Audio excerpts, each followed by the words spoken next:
आहात सगळे?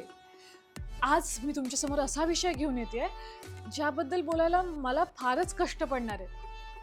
हो, मी बोलतेय साडीबद्दल, जी नेसायला सगळ्यात अवघड आहे, पण जी नेसल्यावरती ती एक स्त्री सगळ्यात सुंदर आणि आकर्षक दिसते. तर साडीचा फॅशन डिकोड करायला आजपासून आपण घेऊन येतोय सुपर डुपर हिट नवीन सिरीज.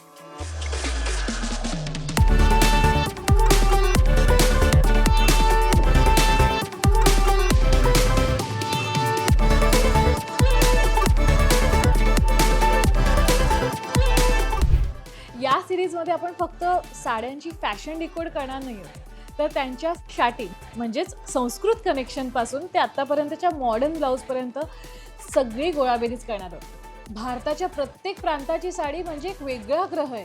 त्यांची नेसण्याची पद्धत, रंग, डिझाईन सगळं काही युनिक आहे. तर या सिरीजमध्ये आपण भेटणार आहोत रॉयल लेडीजना. चला.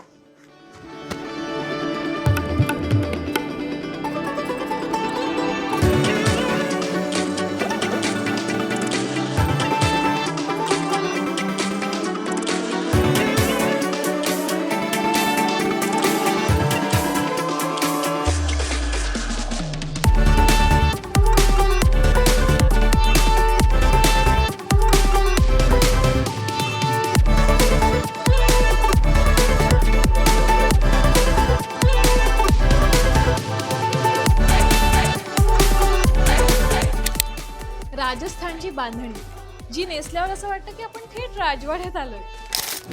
बंगालची जामधानी, जी नेसल्यावर त्याची पदर घेण्याची पद्धत इतकी युनिक आहे की असं वाटेल तुम्ही रोबो आहात. दक्षिणेकडील कांजीवरम आणि इरकल, ज्यांच्या जरीमुळे तुम्ही दिसाल चलती फिरती बँक बॅलन्स. गुजरातमधील पटोला, ज्याची पदर घ्यायची पद्धत उलटी आहे. जगात सगळीकडे साधे, पण गुजरातमध्ये उलटे. माझं मिशन, साडी फक्त विवाह प्रसंगीच नेसायची नाही, तर रोजच्या फॅशनचा भाग कसा होईल हे सांगेन. तर या फॅशन आणि इतिहास यांच्या रॉयल ॲडव्हेंचरसाठी जर तुम्ही तयार असाल तर सबस्क्राईब करा आणि हो, बेल आयकॉन दाबायला विसरू नका. साडीला लुगडी, चिरडी, पातळ अशी वेगवेगळी नावं जरी असली तर या सगळ्यांची महाराणी आहे आपली पैठणी.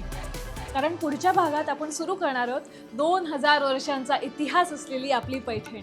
तिच्या टू साइडेड मॅजिक बद्दल बोलायला मला फार उत्सुकता आहे.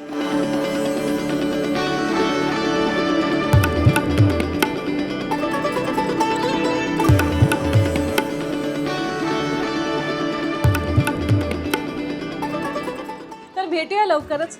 तोपर्यंत स्टे क्यूट, स्टे पारंपरिक, स्टे महाराष्ट्रीयन. बाय.